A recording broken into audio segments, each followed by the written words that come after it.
असद अवान का लिखा हुआ है, शदीद प्यास में कुदरत के रंग देख जरा, मेरे हुसैन की सहरा में जंग देख जरा। ये राहे दश्त है अब्बास की मैयत में, खुरामे फख्र से अकबर है संग देख जरा। सिपाहे शिमर पे इब्ने हसन की तेग जनी, हर एक हमले पे बातिल है दंग देख जरा।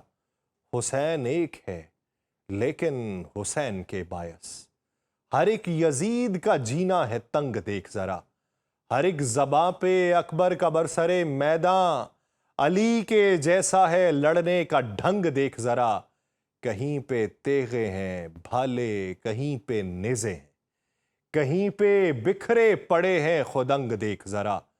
कोई भी अपना नहीं है सिपाहियों में असद, हर एक फर्द के हाथों में संग देख जरा। आप सब पर सलामती हो, मैं यासिर रशीद हूं और आप देख रहे हैं सुनो न्यूज़।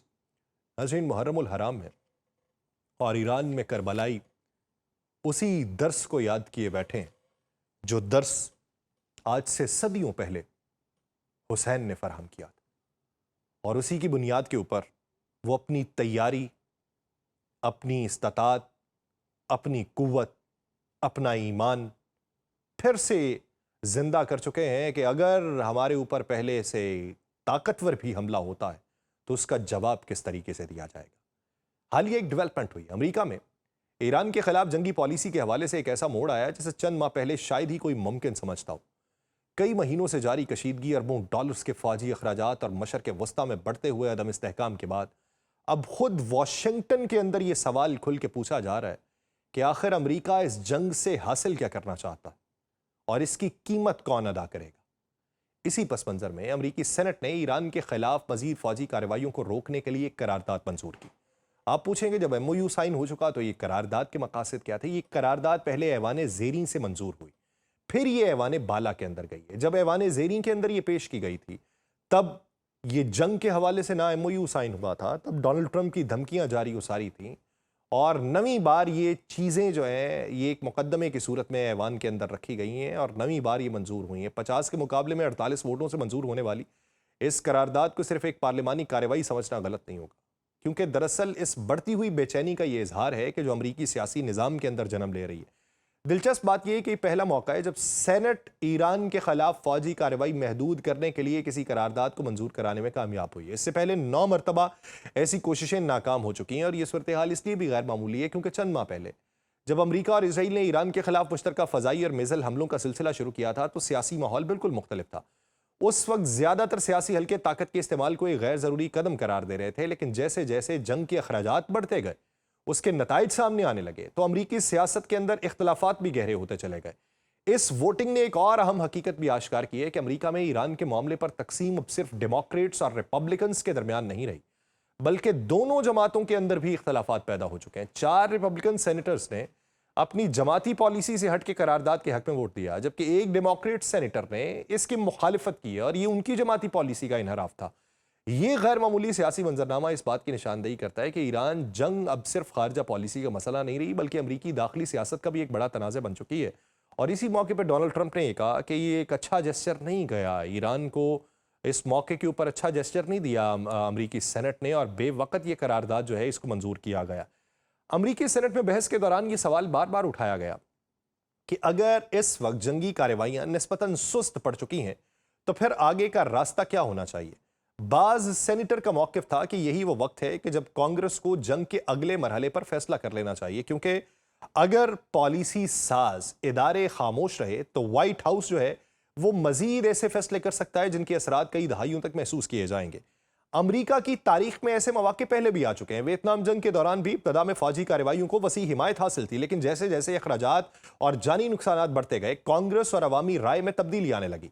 इराक जंग में भी यही मंजर देखने को मिला था, जहां इब्तदाई हिमायत बाद में शदीद तनकीद में बदली, और आज ईरान के मामले में भी कई मुबस्सरीन उन्हीं तारीखी मिसालों का हवाला दे रहे हैं। दूसरी जानिब सदर डोनाल्ड ट्रंप की इंतजामिया एक बिल्कुल मुख्तलिफ रास्ते पर चलती दिखाई दे रही है। जंग के बाद वाशिंगटन और तेहरान के दरमियान एक वसी तर मुआहिदे की कोशिशें जारी। गुज़श्ता हफ्ते दस्तखत होने वाली मफाहमती यादाश्त ने एक 60 रोज़ा सिफारती अमल का तो आगाज़ कर दिया, जिसके मकसद एक जामे जौहरी और सिक्योरिटी मुआहिदे तक पहुंचना बताया जा रहा है। लेकिन असल तनाज़ा सिर्फ जौहरी प्रोग्राम नहीं बल्कि वो मालियाती पैकेज है जो इस मुजव्विज़ा मुआहिदे का हिस्सा बताया जा रहा है। इत्तलात के मुताबिक ईरान की तामीर नौ के लिए 100 अरब डॉलर के एक बड़े फंड के ऊपर गौर किया जा रहा है। अगर ऐसा होता है तो ये रकम माजी के तमाम अमरीकी ईरानी मुआहिदों से कहीं ज्यादा होगी। नाक़िदीन का कहना है कि अमरीका पहले ही जंग पे खरबों डॉलर खर्च करता है, फिर तबाहशुदा खित्ते की तामीर के लिए मजीद अरबों डॉलर खर्च करता है, जिसका बोझ बिल आखिर अमरीकी टैक्स दहिंदगान को उठाना पड़ता है। इसीलिए रिपब्लिकन पार्टी के अंदर भी मुखालिफत बढ़ रही है। कई कदामत पसंद हलकों का मौक़िफ़ है कि अगर ईरान के साथ समझौता ही करना था तो फिर इतनी बड़ी फौजी मुहिम की क्या जरूरत थी। और उनके नजदीक जंग और फिर तामीर नौ के लिए भारी माली इमदाद एक ऐसा तजाद है जिसे अमरीकी अवाम के सामने आसानी से बयान नहीं किया जा सकता। और पेंटागन भी एक मुख्तलिफ बहरान का सामना कर रहा है। जंग के दौरान इस्तेमाल होने वाले मिसाइल, फजाई दिफाई निज़ाम और दीगर जदीद असलहे के ज़खायर तेजी से कम हो रहे हैं। इसी वजह से अमरीकी वज़ीर दिफा जो है कांग्रेस से मजीद 80 अरब डॉलर की इजाफी रकम तलब कर रहा है ताकि हथियारों के ज़खायर को दोबारा भरा जा सके। और ये मुतालिबा एक ऐसे वक्त पे है जब मजमूई दिफाई बजट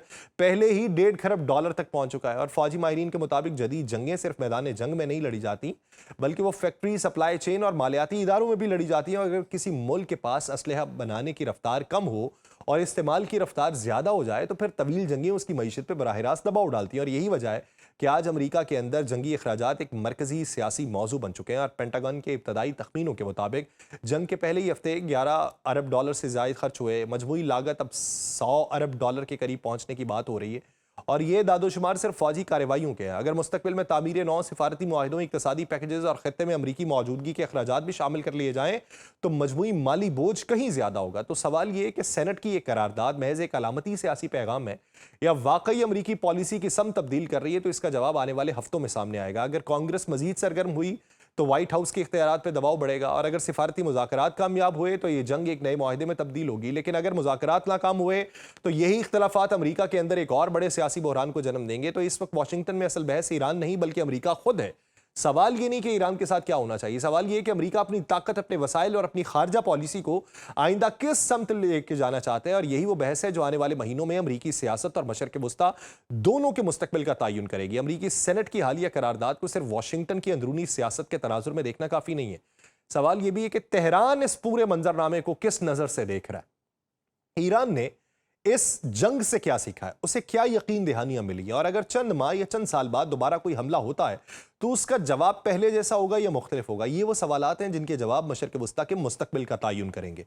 सबसे पहले ये समझना जरूरी है कि ईरान इस जंग को सिर्फ एक अस्करी मार का नहीं समझता। ईरानी क़यादत के नज़दीक ये एक ऐसा मरहला था जिसके अंदर मुल्क ने बैक वक्त अमरीका, इजराइल इक्तसादी पाबंदियों और सिफारती दबाव का सामना किया। और यही वजह है कि जंगबंदी के बाद तेहरान का सारा जोर इस बात पे था कि आइंदा किसी मुआहिदे में सिर्फ अल्फाज ना हों बल्कि ऐसी जमानतें मौजूद हों जो दोबारा हमले को मुश्किल बना दें। अब तक सामने आने वाली मालूमात के मुताबिक अमरीका और ईरान के दरमियान तय पाने वाले अबूरी मफाहमती यादाश्त में कई अहम निकात शामिल हैं।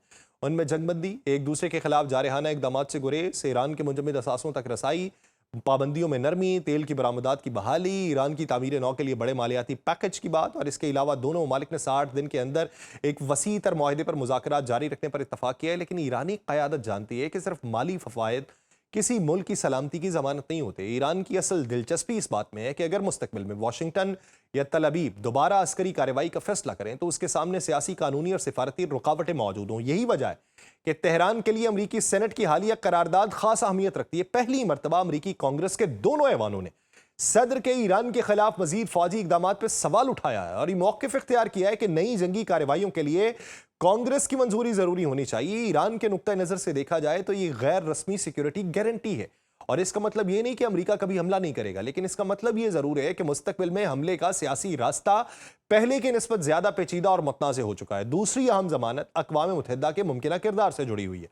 मुजव्विज़ा हतमी मुआहिदे को सलामती काउंसिल की तौसीक दिलाने की बात की जा रही है। अगर ऐसा होता है तो मुआहिदा सिर्फ वाशिंगटन और तेहरान के दरमियान नहीं रहेगा बल्कि बैनुल-अक़वामी निज़ाम का हिस्सा बनेगा। और इस सूरत में किसी भी फरीक के लिए यकतरफा तौर पर मुआहिदा तोड़ना ज्यादा मुश्किल होगा। लेकिन असल कहानी जमानतों से ज्यादा तैयारियों की है।